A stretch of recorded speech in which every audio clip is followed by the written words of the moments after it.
오스트레일리아 제26대 총리 케빈 마이클 러드.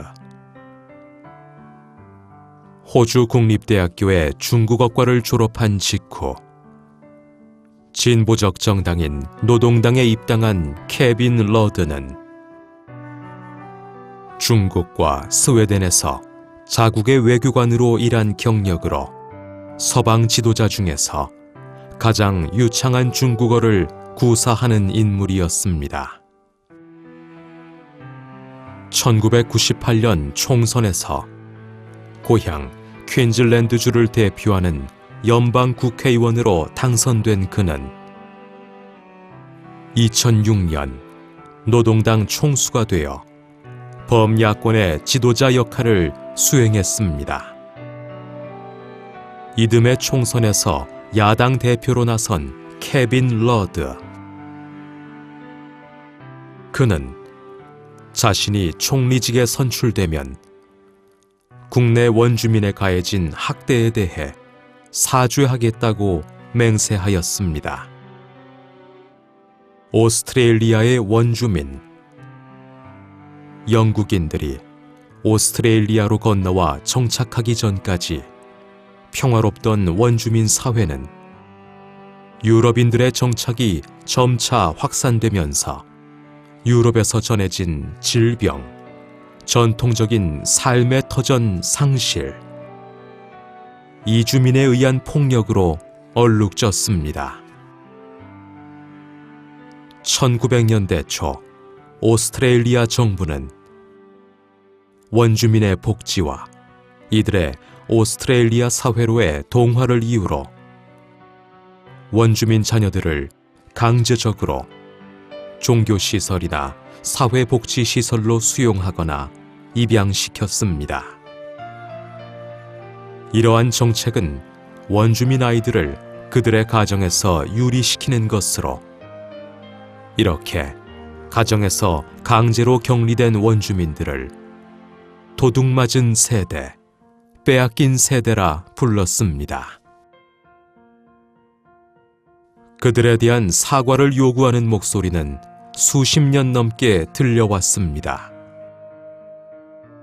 2007년 오스트레일리아 총선에서 존 하워드를 누르고 제26대 총리에 당선된 케빈 러드. 그는 선거에서 승리한 뒤 원주민에 대한 사과를 정부 사업운동 일환으로 두었습니다. 이것이 그가 이끄는 새 정부의 첫 번째 행동이었습니다.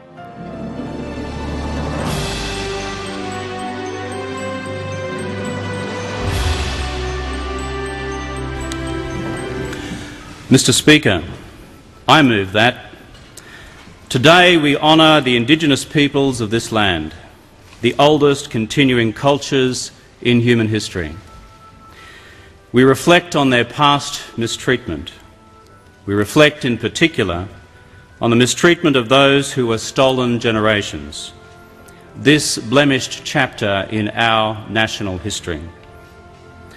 The time has now come for the nation to turn a new page in Australia's history by righting the wrongs of the past and so moving forward with confidence to the future. We apologise for the laws and policies of successive parliaments and governments that have inflicted profound grief, suffering and loss on these our fellow Australians.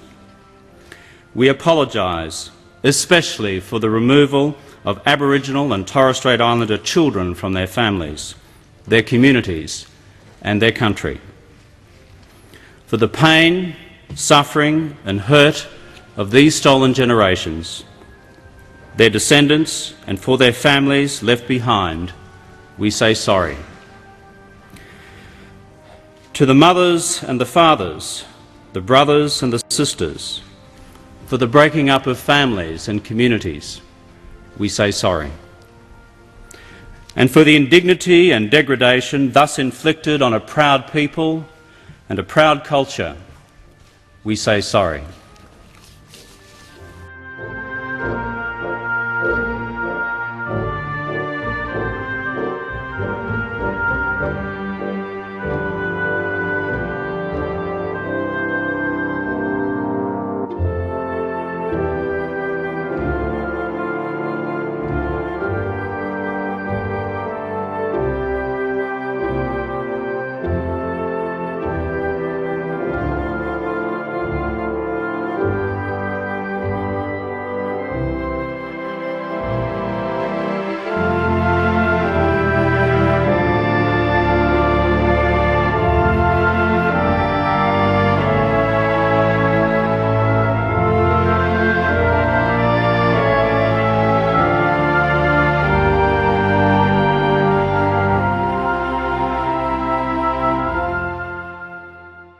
To the stolen generations, I say the following. As Prime Minister of Australia, I am sorry. On behalf of the Government of Australia, I am sorry. On behalf of the Parliament of Australia, I am sorry. And I offer you this apology without qualification. We apologise for the hurt, the pain and suffering we, the Parliament, have caused you by the laws that previous Parliaments have enacted. We apologise for the indignity, the degradation and the humiliation these laws embodied. We offer this apology to the mothers, the fathers, the brothers, the sisters, the families and the communities whose lives were ripped apart by the actions of successive governments under successive parliaments. I say to non-Indigenous Australians listening today, those who may not fully understand why we are doing what we are doing is so important, I ask those non-Indigenous Australians to imagine for a moment if this had happened to you. I say to honourable members here present, imagine if this had happened to us. Imagine the crippling effect. Imagine how hard it would be to forgive. But my proposal is this. If the apology we extend today is accepted in the spirit of reconciliation in which it is offered, we can today resolve together that there be a new beginning for Australia. And it is to such a new beginning that I believe the nation is now calling us.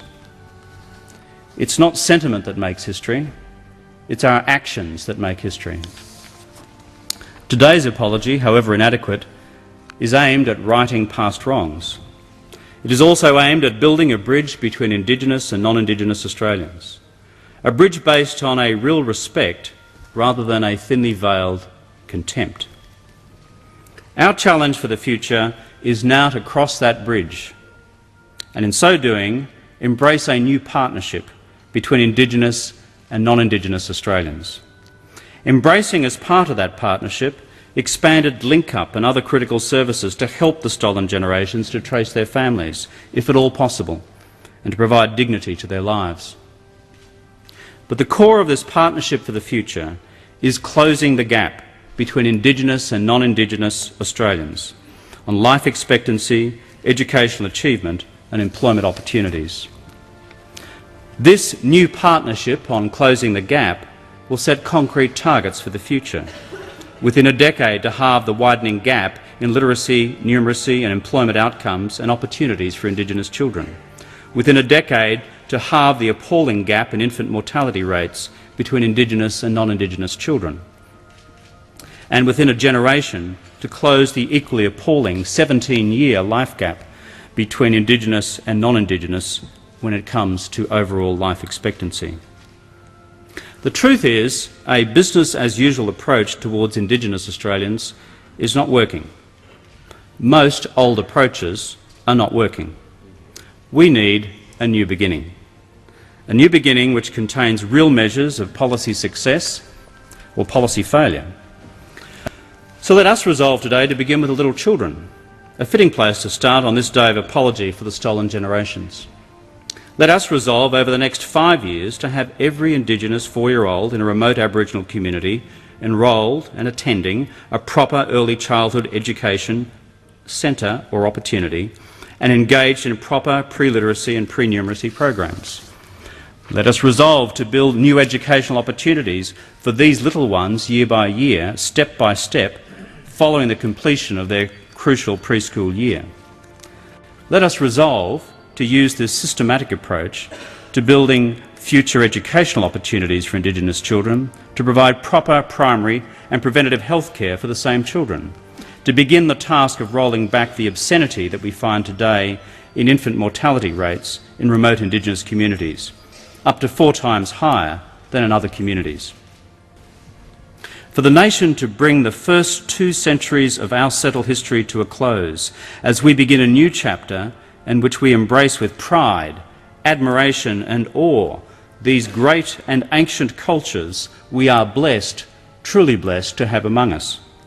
Cultures that provide a unique, uninterrupted human thread linking our Australian continent to the most ancient prehistory of our planet, and growing from this new respect to see our Indigenous brothers and sisters with fresh eyes, with new eyes, and with our minds wide open as to how we might tackle together the great practical challenges that Indigenous Australia faces in the future.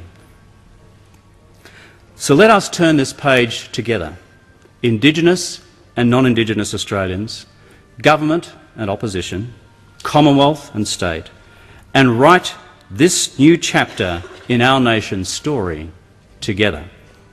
First Australians, First Fleeters, and those who first took the oath of allegiance just a few weeks ago, let's grasp this opportunity to craft a new future for this great land, Australia. Mr. Speaker, I commend the motion to the House.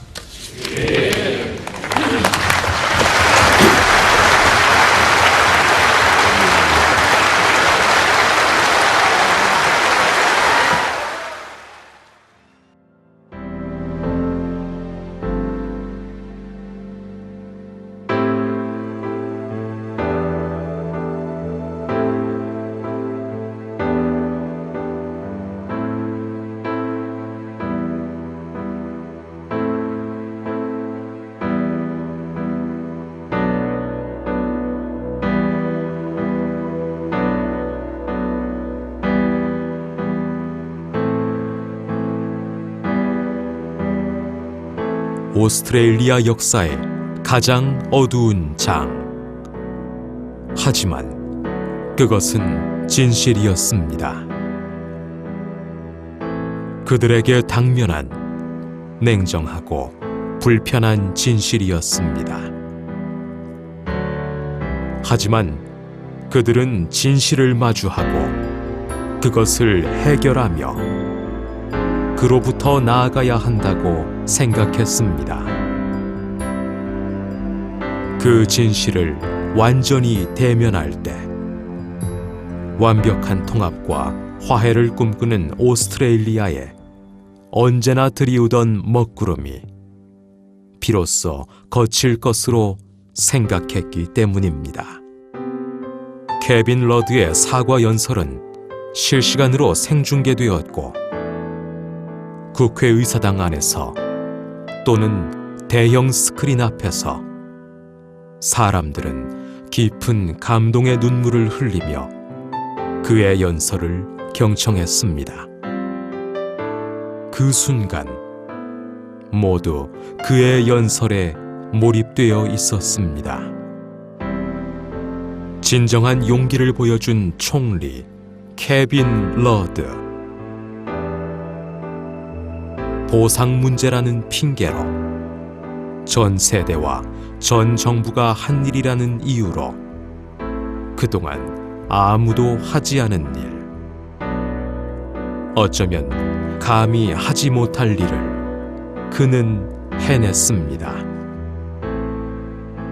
너무나도 단순한 말, 사과드립니다.